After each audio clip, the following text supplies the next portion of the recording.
नमस्कार, मैं हूं अरविंद और आज हम एक ऐसे विषय पर बात करने जा रहे हैं जो भारत की सुरक्षा, भारत के भविष्य और भारत की अस्मिता से जुड़ा है। अब युद्ध सिर्फ बंदूक से नहीं लड़े जाते।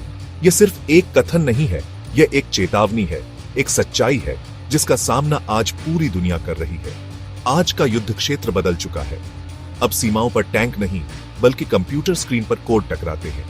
अब जवानों के हाथों में सिर्फ राइफल नहीं बल्कि अत्याधुनिक तकनीक होती है। जी हां दोस्तों, भारत अब पारंपरिक युद्ध की सीमाओं से आगे बढ़ चुका है। यह वीडियो आपको उस नए युद्ध के मैदान में ले जाएगा जहां साइबर हमले, मनोवैज्ञानिक ऑपरेशन और सूचनाओं का जाल बिछाकर दुश्मन को बिना गोली चलाए धूल चटाया जा सकता है। यह वीडियो आपको बताएगा कि कैसे साइबर, मनोवैज्ञानिक, कॉग्निटिव और स्पेस वॉर जैसे आधुनिक गैर पारंपरिक युद्ध के तरीके भारत की सुरक्षा के लिए महत्वपूर्ण होते जा रहे हैं। दोस्तों, आज हर महत्वपूर्ण जानकारी, चाहे वो सरकारी दस्तावेज हो, बैंकिंग सिस्टम हो या फिर हमारी सेना की रणनीति, सब कुछ कंप्यूटर नेटवर्क पर निर्भर है। और इसी डिजिटल दुनिया में दुश्मन देश के साइबर योद्धा घुसपैठ करके हमारे सिस्टम को ध्वस्त करने की फिराक में रहते हैं। सरकारी वेबसाइट हैक करना, बैंकों से पैसे उड़ाना, सेना के संचार नेटवर्क को जाम करना, ये सब साइबर युद्ध के हथियार हैं। लेकिन क्या आपको पता है कि भारत भी अब इस साइबर युद्ध के मैदान में पीछे नहीं है? हमारे पास भी प्रतिभाशाली हैकर्स और साइबर विशेषज्ञों की एक पूरी फौज तैयार हो रही है जो दुश्मन के हर साइबर हमले का मुंहतोड़ जवाब देने के लिए तैयार है। भारत सरकार डिजिटल इंडिया के साथ साथ साइबर सिक्योरिटी पर भी पूरा जोर दे रही है ताकि हमारी डिजिटल सीमाएं अभेद्य बन सकें। दोस्तों, युद्ध सिर्फ टैंकों और तोपों से नहीं जीते जाते, बल्कि जनता का मनोबल भी उतना ही महत्वपूर्ण होता है। और मनोवैज्ञानिक युद्ध इसी कमजोरी का फायदा उठाता है। इस युद्ध में दुश्मन देश हमारी जनता के मन में डर, भ्रम और अविश्वास का बीज बोने की कोशिश करता है। फेक न्यूज, सोशल मीडिया पर झूठ फैलाना, अफवाहें उड़ाना, नेताओं पर झूठे आरोप लगाना, ये सब मनोवैज्ञानिक युद्ध के हथियार हैं। इसका मकसद होता है कि जनता अपने ही देश, अपनी सरकार और अपनी सेना पर से विश्वास खो दे। लेकिन हमें सतर्क रहना होगा। मीडिया की खबरों को आंख बंद करके स्वीकार नहीं करना चाहिए और न ही किसी भी अफवाह पर यकीन करना चाहिए।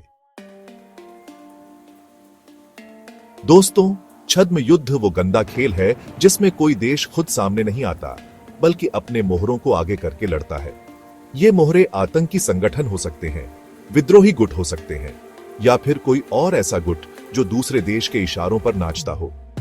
छद्म युद्ध में दुश्मन देश अपने हाथों को साफ रखता है और अपनी करतूतों का ठीकरा दूसरों पर फोड़ देता है। भारत दशकों से आतंकवाद का दंश झेल रहा है और इसके पीछे भी छद्म युद्ध की ही रणनीति है। हमें यह समझना होगा कि आतंकवाद का कोई धर्म नहीं होता, कोई सीमा नहीं होती। यह पूरी मानवता का दुश्मन है। दोस्तों, जैविक और रासायनिक हथियार मानवता के खिलाफ सबसे बड़ा अपराध है।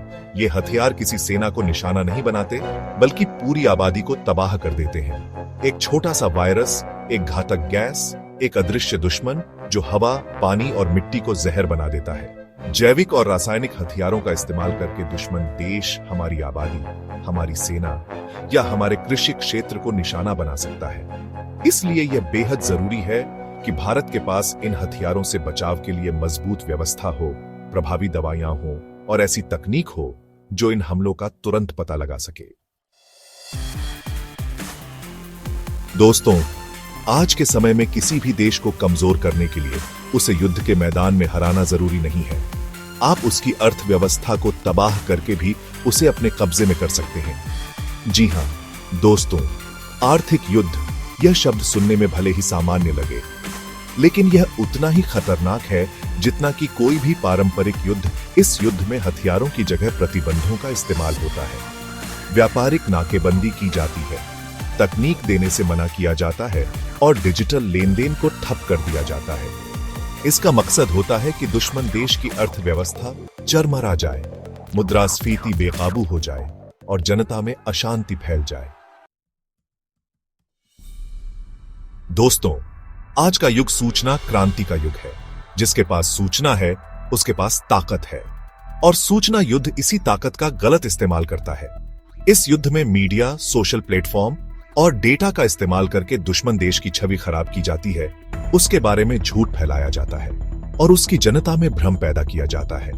सूचना युद्ध का मकसद होता है कि पूरी दुनिया उस देश को एक खलनायक के रूप में देखने लगे, उससे घृणा करने लगे।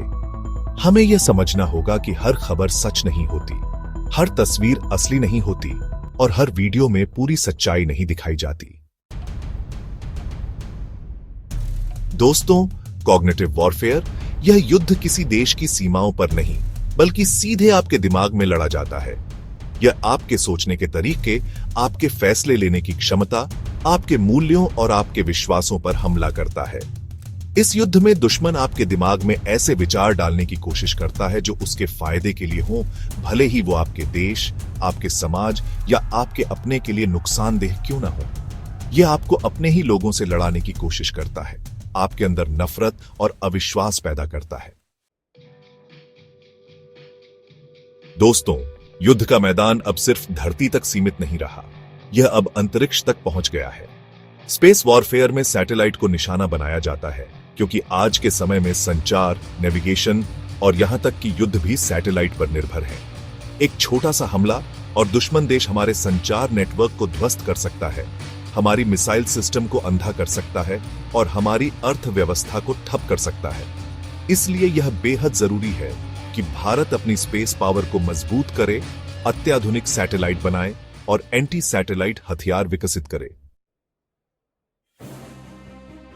दोस्तों, आज हमने नए जमाने के युद्ध के उन तरीकों पर चर्चा की जो पहले कभी नहीं देखे गए थे। लेकिन क्या भारत इन चुनौतियों का सामना करने के लिए तैयार है? क्या भारत इन नए खतरों से खुद को बचा सकता है? जी हां दोस्तों, भारत तैयार है। भारत हर चुनौती का सामना करने के लिए तैयार है।